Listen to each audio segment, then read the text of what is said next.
नमस्कार दोस्तों, स्वागत है आप सभी को आज की इस वीडियो में। तो इस वीडियो में मैं आप लोग को कक्षा 9वीं गणित के जो चैप्टर नंबर 1 है, चैप्टर नंबर 1 का नाम है संख्या पद्धति। इस चैप्टर का जो बेसिक पार्ट है यानी बेसिक कंसेप्ट को सबसे पहले हम लोग क्लियर करेंगे और आपको बता दें कि इस यूट्यूब चैनल में आप लोग को कंप्लीट मैथ आप लोग को मिल जाएगा, चाहे वो क्लास 8th का हो, चाहे 9th का हो, चाहे वो क्लास 10th का हो। ठीक है, तो सभी क्लासों का यहाँ पर आप लोग को वीडियो मिल जाएगा जैक बोर्ड के लिए, तो ध्यान रखना है। और ये जो माध्यम रहेगा आप लोग का हिंदी माध्यम रहेगा।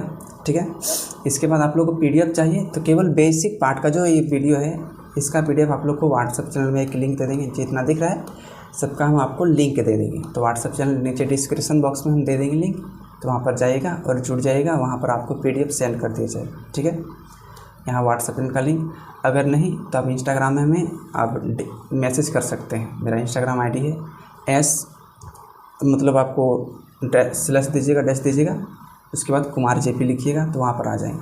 जिसको इंस्टाग्राम चलाने आता है वो सब के लिए, जिसको नहीं आता है छोड़ देना, ज़बरदस्ती नहीं करना है सब, क्योंकि जितना आप सोशल मीडिया से दूर रहेंगे वो बेहतर रहेगा। लेकिन आप यूट्यूब से आप पढ़ाई के मामले में आप हेल्प ले सकते हैं, तो मैं पूरी गणित को कंप्लीट करा दूंगा। ठीक है, एकदम से बेसिक से लेवल एडवांस लेवल तक। इसके बाद आप गणित को रिवाइज करते हैं बार बार, जैसे मेरे पढ़ाए हुए जैसे बोलते हैं वैसे कीजिएगा, तब 110% है कि आप गणित में अच्छे से अच्छे मार्क्स लाएंगे। अब हम ये नहीं कहेंगे आप एकदम 80 में 80 नंबर उठाएंगे या 100 में 100 नंबर उठाएंगे, ये आप पर निर्भर करता है कि आपकी मेहनत किस तरह से रहेगा। हम कभी सब नहीं कहेंगे। तो चलिए वीडियो को हम लोग शुरू करते हैं। तो सबसे पहले हम लोग समझ लेते हैं इसका बेसिक पार्ट में आप लोग को हम बताएंगे।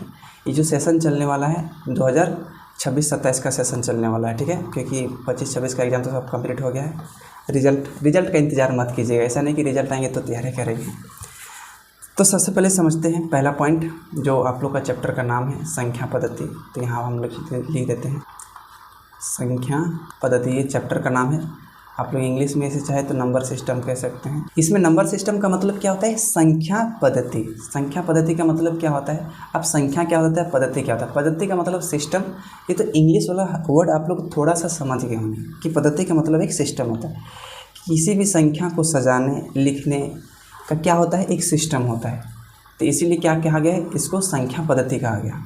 संख्या पद्धति में एक पॉइंट के बारे में हम लोग चर्चा करेंगे, जैसे अंक क्या होता है, संख्या क्या होती है, संख्या कितने प्रकार के होते हैं, संख्या कितने प्रकार में वास्तविक संख्या पहला है, फिर अवास्तविक संख्या है, आपको डिटेल सबको हम समझाते हैं। ठीक है, तो सबसे पहला पॉइंट जो हम लिखे हैं अंक, आप लोग देख सकते हैं। आप लोग कॉपी में भी इस तरह से लिखिएगा, ऊपर हेडलाइन में जैसे ये कॉपी होता है तो ऊपर हेडलाइन में आप लोग को ये चैप्टर का नाम दे देना है, यहाँ पर जो हेडलाइन होता है ऊपर में।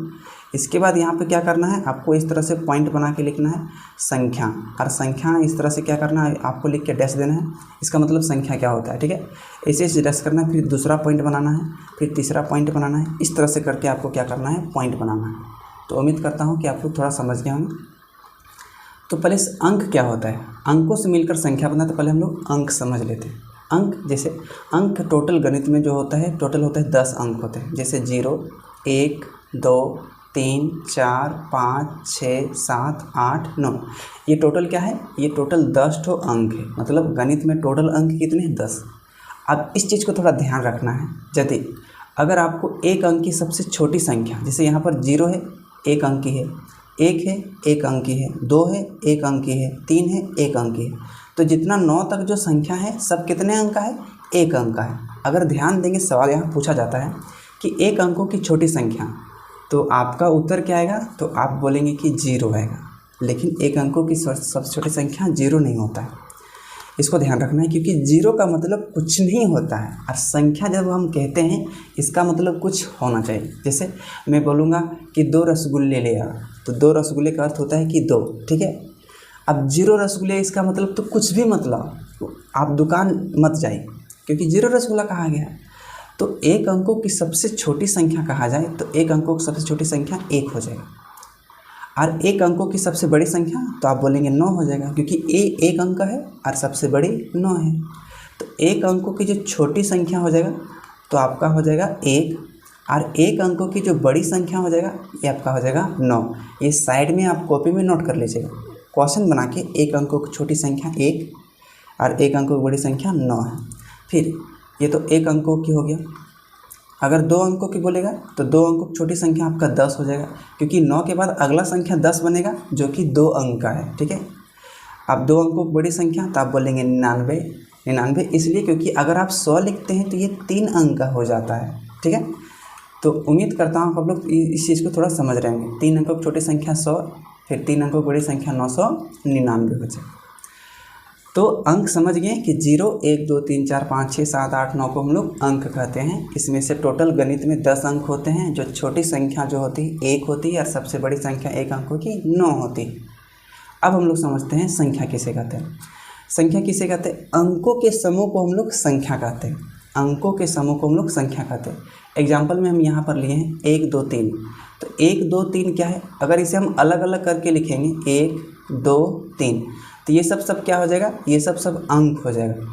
लेकिन सब हम इसको जमा करके लिख देंगे 1, 2, 3, या फिर लिख सकते हैं 1, 3, क्या लिख सकते हैं 2, या फिर इसको लिख सकते हैं 2, 3, 1, या इसको लिख सकते हैं 2, 1, 3, इसको ऐसे भी लिख सकते हैं 3, 1, 2, इसको ऐसे लिख सकते हैं 3, 2, 1। मतलब ये सब क्या हो जाएगा? संख्या हो जाएगा। यानी अंकों के समूह को संख्या कहते हैं। तो अब उम्मीद करता हूँ कि आप लोग संख्या समझ के, जैसे मोबाइल नंबर जो होता है 10 डिजिट का, तो 10 डिजिट में जो ध्यान देते हैं कि डिजिट, क्योंकि ये मिलकर क्या बना है? आप संख्या बन गया। तो 10 डिजिट का मोबाइल नंबर होता है। तो मोबाइल नंबर मतलब क्या होता है? संख्या। जैसे यहाँ 854805 किसी का पिन कोड जो होता है।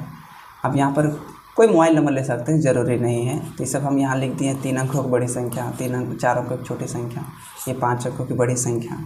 ठीक है, तो ये संख्या भी आप लोग को समझ में आ गया। अब आगे हम लोग चलते हैं कि जो संख्या के प्रकार, क्योंकि यह संख्या के प्रकार भी आपके यहाँ से अप्रोक्स यहाँ 1 से 2 सवाल आपके एग्ज़ाम में पूछे ही जाते हैं। ठीक है, यहाँ प्रकार जब पढ़ेंगे, इसका परिभाषाएँ पढ़ेंगे तो आपको समझ में आएगा, क्योंकि ये पूरा चैप्टर को अगर समझना है तो आपका बेसिक सबसे पहले कंप्लीट होना चाहिए। ठीक है, तो संख्या मेनली 2 प्रकार के होते हैं। एक होता है वास्तविक संख्या, ठीक है, और दूसरा होता है अवास्तविक संख्या। अवास्तविक संख्या का मतलब क्या होता है? जो इस मतलब इमेजिन ही नहीं किया जा सकता है, वैसे संख्या को हम लोग बोलते हैं अवास्तविक संख्या।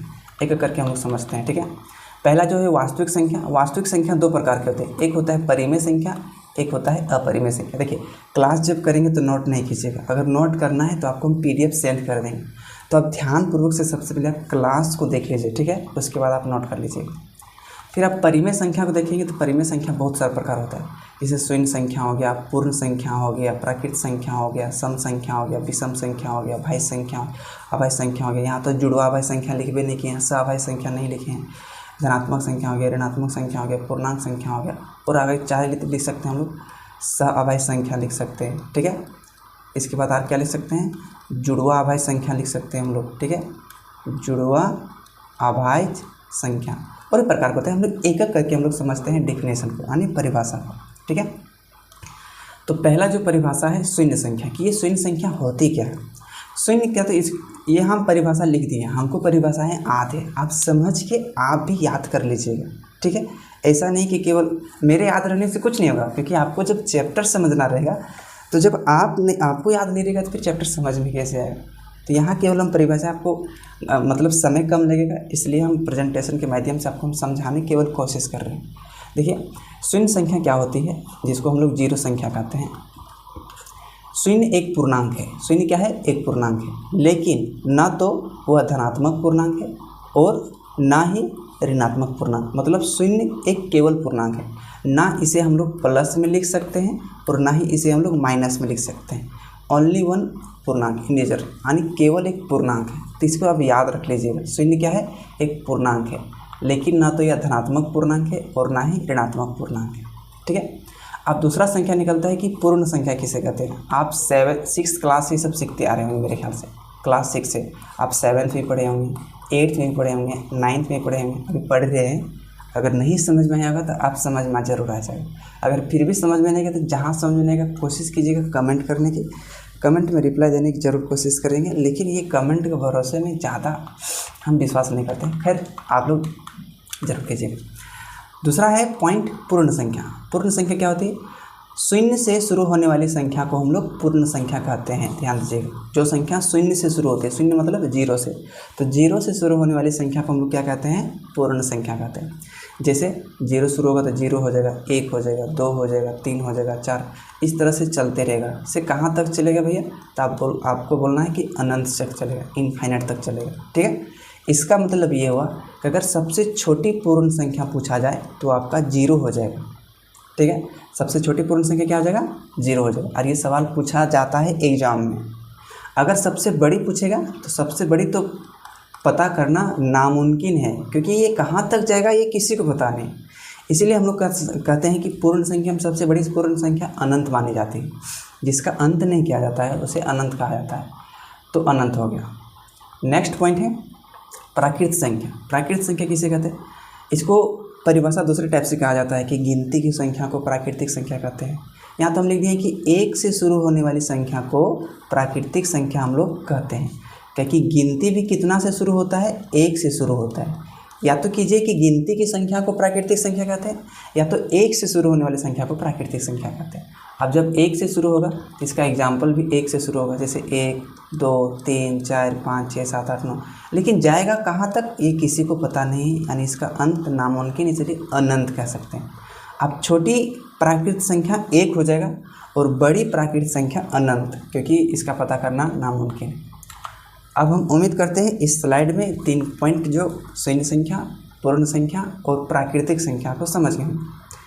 नेक्स्ट स्लाइड में हम देखते हैं सम संख्या के बारे में। सम संख्या के बारे में, तो सम संख्या क्या होती है? सम संख्या वह संख्या होती है जो 2 से पूरा पूरी भाग जाता है। ठीक है, 2 से पूरा पूरी भाग लगता है उसे सम संख्या कहते हैं। जैसे यहाँ पर देखते हैं 2, क्योंकि ये 2 से पूरा पूरी कट जाएगा। 4, ये भी 2 से पूरा पूरी कट जाएगा। 6 भी 2 से पूरा पूरी कट जाएगा, क्योंकि 6 को आप भाग लगा के देखेंगे तो 2 तिया 6, यहाँ शेषफल में 0 बच रहा है, तो पूरा पूरी भाग लग रहा है। 8, 10, 12, 14, 16, 18, इस तरह से 20 आगे बढ़ते जाएगा, 22, 24, 26, लेकिन जाएगा कहाँ तक ये किसी को पता नहीं, इसलिए इसे हम लोग अनंत कर देते हैं। सवाल पूछेगा छोटी सम संख्या, तो सबसे छोटी सम संख्या 2 हो जाएगा। अगर बड़ी तो आप लोग 18 को नहीं ठीक मारना है कि भैया 18 तक लिखें तो सबसे बड़ी 18 हो जाएगा, ये नहीं, इसका पता करना नामुमकिन, अनंत कीजिएगा, ध्यान दीजिएगा। ठीक है, तो जो संख्या 2 से पूरा पूरी भाग लगता है उसे सम संख्या कहते हैं। अब हम लोग नेक्स्ट टॉपिक हम लोग समझते हैं विषम संख्या। ये मिटा देते हैं ताकि आपको नोट करने में सहायता होगा। विषम संख्या क्या होता है? उसी का उल्टा होता है। उल्टा कैसे? जो संख्या 2 से पूरा पूरी भाग नहीं लगता है उसे हम लोग विषम संख्या कहते हैं। देखिए यहाँ सम संख्या लिखा गया है, यहाँ विषम संख्या कीजिए, इसको काटिए और यहाँ कीजिए विषम संख्या। ठीक है, टाइपिंग हम ही किए हैं बट मिस्टेक हो गई क्योंकि कॉपी पेस्ट मारते आ रहे थे। ठीक है, तो ये विषम संख्या है। तो जो संख्या 2 से पूरा पूरी भाग नहीं लगता है उसे विषम संख्या कहते हैं। जब इसका PDF जब प्रोवाइड करेंगे तो थोड़ा ध्यान दीजिएगा, क्योंकि यहाँ भी उसमें मतलब मिस मिलेगा। तो जैसे यहाँ 1 हो जाएगा, 3 हो जाएगा, 5, 7, 9, 11, क्योंकि 1 जो है ये 2 से भाग सॉरी 2 से भाग नहीं जाएगा। फिर यहाँ 3 देखेंगे, 3 भी 2 से भाग नहीं जाएगा, 2 एकम 2, शेषफल कितना बच गया? 1 बच गया। शेषफल में 1 भी नहीं बचना चाहिए, तो उसे हम लोग क्या कर सकते हैं? विषम संख्या कह सकते हैं। तो सबसे छोटी विषम संख्या पूछेगा तो 1, अगर सबसे बड़ी पूछेगा तो 19 नहीं कीजिएगा, अभी आपको बताते चल रहे हैं, ये अनंत हो जाएगा क्योंकि इसका अंत कभी नहीं हो सकता है। नेक्स्ट हम लोग समझते हैं भाज्य संख्या के बारे में, क्योंकि ये बड़ी इंपॉर्टेंट टॉपिक हो जाता है। ठीक है, तो इसे आप लोग ध्यान से समझिएगा कि भाज्य संख्या होती क्या। तो जिन संख्या का 2 से अधिक गुणनखंड होते हैं उसे भाज्य संख्या कहते हैं। 2 से अधिक गुणनखंड होते हैं। अब ये गुणनखंड होते क्या हैं इसको आपको हम समझाते हैं। जैसे एक संख्या पकड़ लेते हैं हम लोग, 1, 2, 3, 4, 5, 6, 7, 8 और भी संख्या जाएगा, आपको हम केवल समझाने के लिए दे रहे हैं। तो 1 जो है आपको 1, तो 1 को आपको नहीं, मतलब इसमें गिनना नहीं है, ना एक भाज्य संख्या है और ना ही एक अभाज्य संख्या। तो इस चर्चा को यहीं पर हम लोग गोली उड़ा देते हैं। ठीक है, मतलब इसको छोड़ देते हैं। अब हम लोग दूसरा टॉपिक को समझ लेते हैं, मतलब दूसरा पॉइंट है 2। तो 2 जो है, तो ध्यान से देखेंगे नहीं किन किन संख्याओं से भागा जाएगा। आप बोलेंगे 2 जो 1 से भागा जाएगा और 2 जो है 2 से भागा जाएगा। इसका मतलब कह सकते हैं इस 2 का 2 फैक्टर हो गया, मतलब गुणनखंड हो गया। तो 2 का 2 गुणनखंड है। तो यहाँ पर आपको परिभाषा क्या बताएं भाज्य संख्या का, जिन संख्या का 2 से अधिक गुणनखंड होना चाहिए, ठीक है, तो उसे हम लोग भाज्य संख्या कहते हैं। लेकिन 2 का तो केवल 2 गुणनखंड है। 2 का कितने गुणनखंड है? केवल 2 गुणनखंड, तो ये भी भाज्य संख्या नहीं होगा। अब उम्मीद करते हैं समझ गए। 3 का देखते हैं। 3 जो है ना 1 से भागा जाएगा और 3 से भागा जाएगा। इसका मतलब 3 का भी 2 गुणनखंड है, तो 3 भी तो भाज्य संख्या नहीं होगा। ऐसा इसलिए क्योंकि इसका केवल 2 गुणनखंड है, और 2 गुणनखंड रहेगा तो भाज्य संख्या नहीं होगा, अभाज्य संख्या हो जाएगा। आपको आगे बताते हैं। अगला देखते हैं 4। 4 बोलेंगे 1 से भागा जाएगा, ठीक है। 4 बोलेंगे 2 से भागा जाएगा, और 4 खुद से भी तो जाएगा। देखिए कोई भी संख्या 1 से तो फिक्स है कि जाएगा तो जाएगा, और खुद से 1 से और खुद से, तो 1 से और खुद से तो गया, और ये 2 से भी गया है, ठीक है। मतलब अपने आप से गया और 1 से गया और किसी दूसरे संख्या से भी भागा जा रहा है, तो ऐसी संख्या को हम लोग भाज्य संख्या कहते हैं, ठीक है। तो 4 भाज्य संख्या होगा जी, बिल्कुल एकदम 4 हो जाए। तो हम लोग 1 2 3 4 जो करते गए हैं, तो सबसे छोटी हमको भाज्य संख्या कहाँ पर मिला? 4 में मिला। तो सबसे छोटी भाज्य संख्या इसलिए हमने जैसे में क्या लिखे हैं? 4 लिखे हैं। आप ये नहीं बोलिएगा कि आप लोग 2 3 क्यों नहीं लिखे। अब उम्मीद करता हूँ ये आप लोग समझ गए होंगे। नेक्स्ट है 5। 5 भी भाज्य संख्या नहीं होगा, आपको पता चल गया होगा, क्योंकि अब ये 1 से भागा जाएगा और ये केवल 5 से भागा जाएगा, तो केवल इसका 2 ही गुणनखंड है, मतलब 2 ही तो फैक्टर है, तो ये भाज्य संख्या नहीं होगा। 6 होगा जी, बिल्कुल, क्योंकि 1 से जाएगा, 2 से जाएगा, 3 से जाएगा और खुद 6 से जाएगा, तो इसका 2 से ज़्यादा गुणनखंड है, इसलिए 6 भाज्य संख्या हो जाएगा। और इसीलिए हमने दूसरा भाज्य संख्या 6 पकड़ा है। आप एग्जाम्पल में यहाँ देख सकते हैं।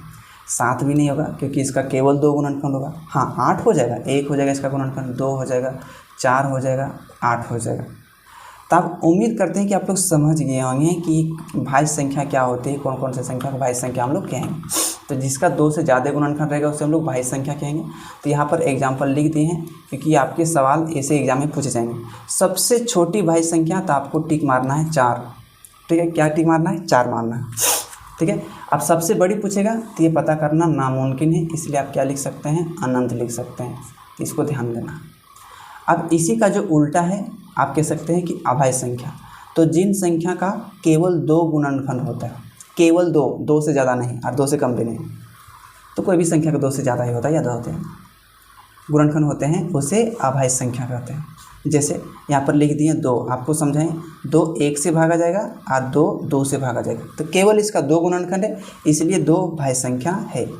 3 को भी देखेंगे तो 3 1 से भागा जाएगा और 3 से भागा जाएगा, इसका मतलब ये भी भाज्य संख्या है, क्योंकि इसका भी 2 गुणनखंड है।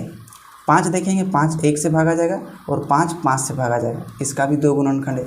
इस तरह से 7 11 13 17 19 23 29 31 37, आगे चल जाएंगे तो आपका हो जाएगा 41, आगे चल जाएंगे तो आपका हो जाएगा 47। इस तरह से सबसे बड़ी अभाज्य संख्या क्या बन जाएगा? आपका अनंत बन जाएगा।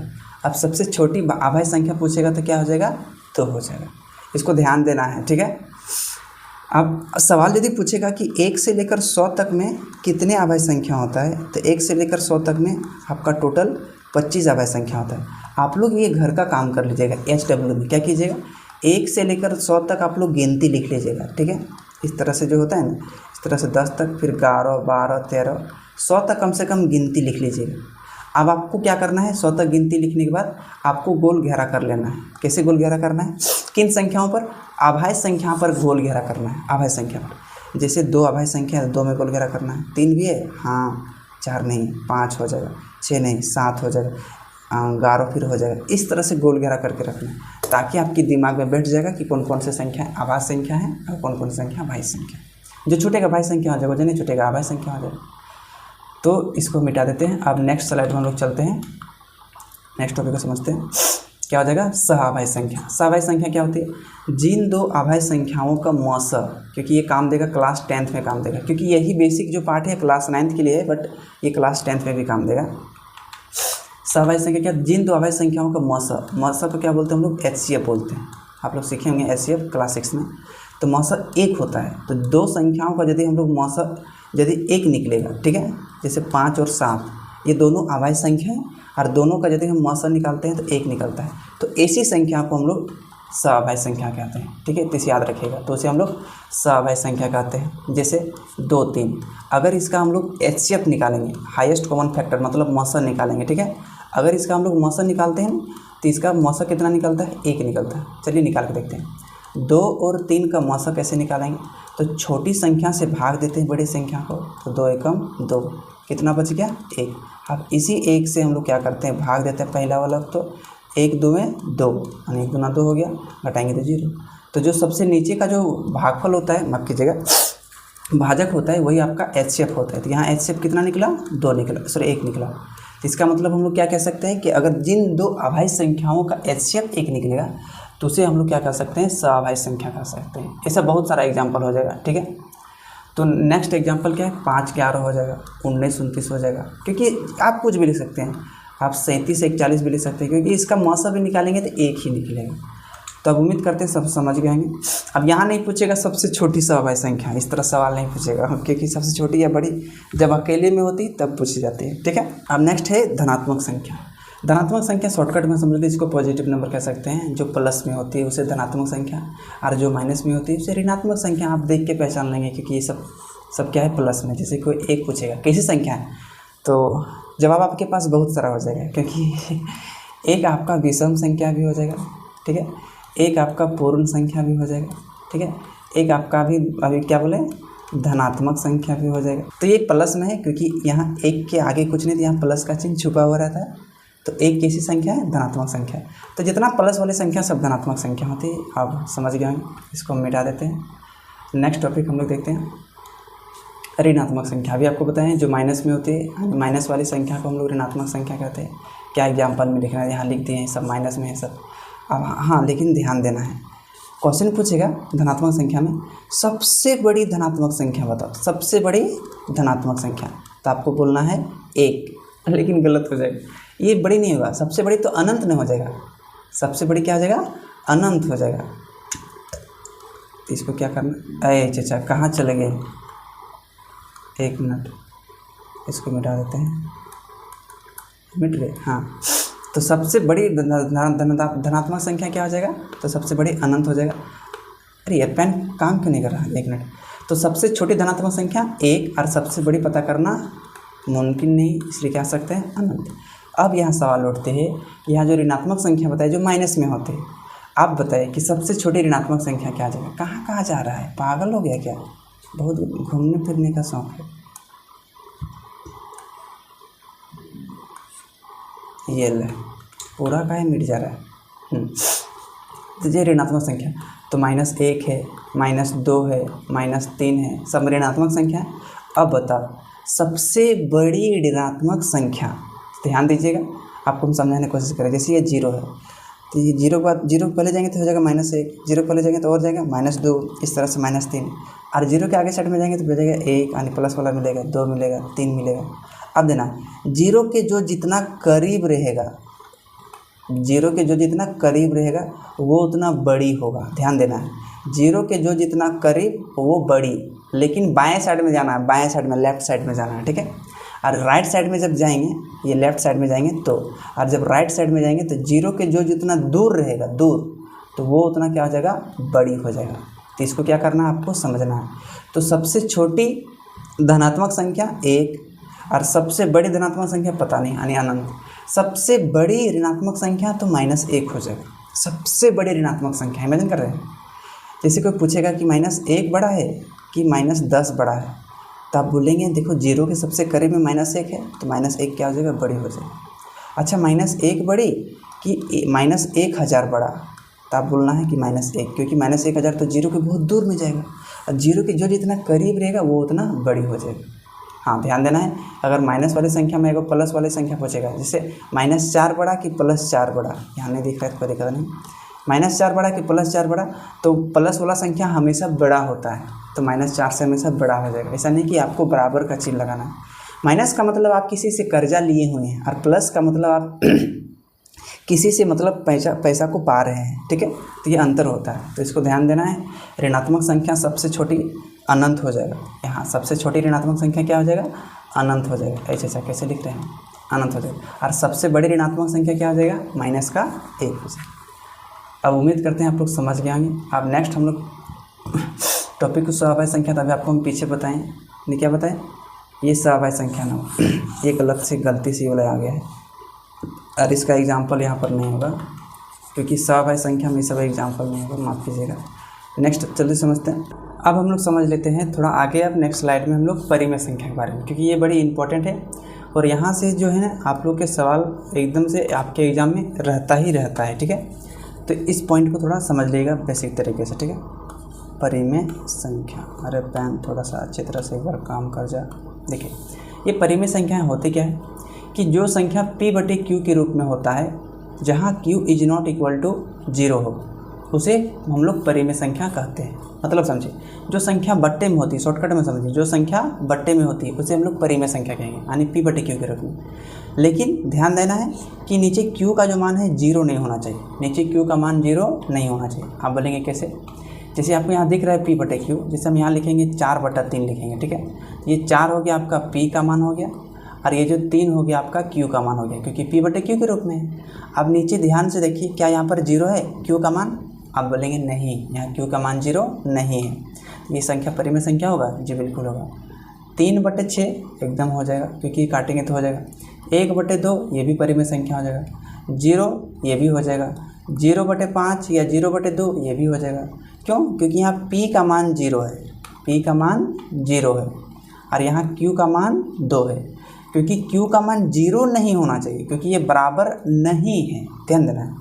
तो यहाँ एग्जाम्पल में दिए, एक परिमेय संख्या है, क्योंकि एक के नीचे भी कुछ नहीं तो क्या होगा? 1 होगा, क्योंकि ये p/q के रूप में है। 0 परिमेय संख्या है, और 2 है। 1/3 यहाँ पर √4, √16, √9, जिसका वर्गमूल निकलेगा पूरा पूरे, जिसका वर्गमूल पूरा पूरे निकलेगा, ठीक है। तो वर्गमूल निकलेगा तो वो परिमेय संख्या हो जाएगा, क्योंकि √4 का वर्गमूल 2 निकल जाएगा, √16 का वर्गमूल 4 निकल जाएगा, और √9 का वर्गमूल 3 निकलेगा। हाँ, लेकिन बोलेंगे कि क्या √5 परिमेय संख्या होगा? तो नहीं होगा। √6 होगा? नहीं, क्योंकि इस सब का वर्गमूल नहीं निकलता है। और जो पाई का जो मान होता है 22/7, वो आपके परिमेय संख्या में आता है। तो 22/7 कैसी संख्या है? तो आपको बोलना है परिमेय संख्या है, ठीक है। लेकिन कोई पूछेगा पाई कैसी संख्या है? तो परिमेय संख्या होगा? नहीं होगा, पाई चला जाएगा अपरिमेय संख्या में। आपको नीचे समझाते हैं, ये लिख लीजिएगा एग्जाम्पल में। नेक्स्ट टॉपिक है आपका अपरिमेय संख्या। अपरिमेय संख्या क्या है? परिमेय संख्या का उल्टा है। जैसे वह संख्या जो p/q के रूप में नहीं होता है, उसे हम लोग अपरिमेय संख्या कहते हैं। वह संख्या जो p/q के रूप में नहीं होता है, ध्यान से देखिए, जो संख्या p/q के रूप में नहीं होता है उसे हम लोग क्या कहते हैं? उसे हम लोग अपरिमेय संख्या कहते हैं। थोड़ा ध्यान देना है। एक मिनट उसे अपरिमेय संख्या कहते हैं। जैसे क्या दिए हैं यहाँ? √3। क्यों? क्योंकि √3 का पूरा पूरी वर्गमूल नहीं निकलेगा। √5 इसका वर्गमूल पूरा पूरी नहीं निकलेगा। √7 इसका वर्गमूल पूरा पूरी नहीं निकलेगा। पाई कैसी संख्या है? अपरिमेय संख्या, अभी आपको बताएं। हाँ, लेकिन पाई का जो मान होता है 22/7, ये किसी संख्या है? ये आ जाएगा आपका परिमेय संख्या। तो इसी पे आपको ध्यान देना है। 2√3 अपरिमेय संख्या, 7√8 अपरिमेय संख्या, √7 अपरिमेय संख्या। आगे जब आपको बताएंगे, जब कहा जाएगा कि हर का परिमेयकरण कीजिए, तो आपको हम उसमें बताएंगे अपरिमेय संख्या, परिमेय संख्या। अब शॉर्टकट में अभी समझ जाएं कि परिमेय संख्या और अपरिमेय संख्या क्या होता है। अब उम्मीद करता हूँ आप लोग समझ गए।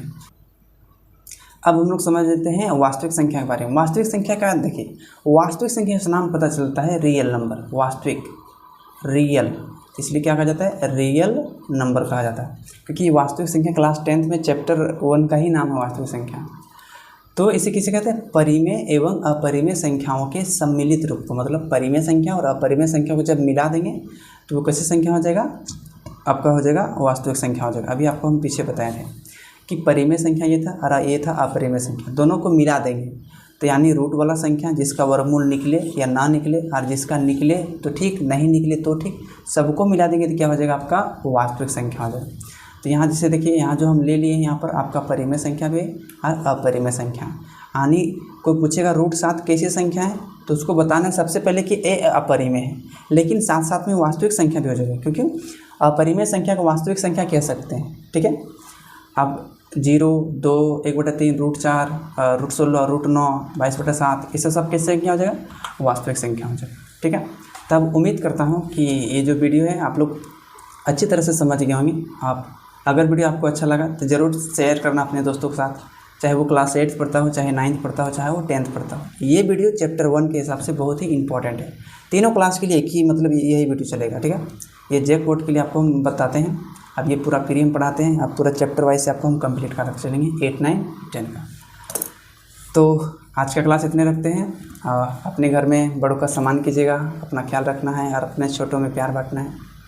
मिलते हैं नेक्स्ट क्लास में, तब तक अपना ख्याल रखिएगा। धन्यवाद।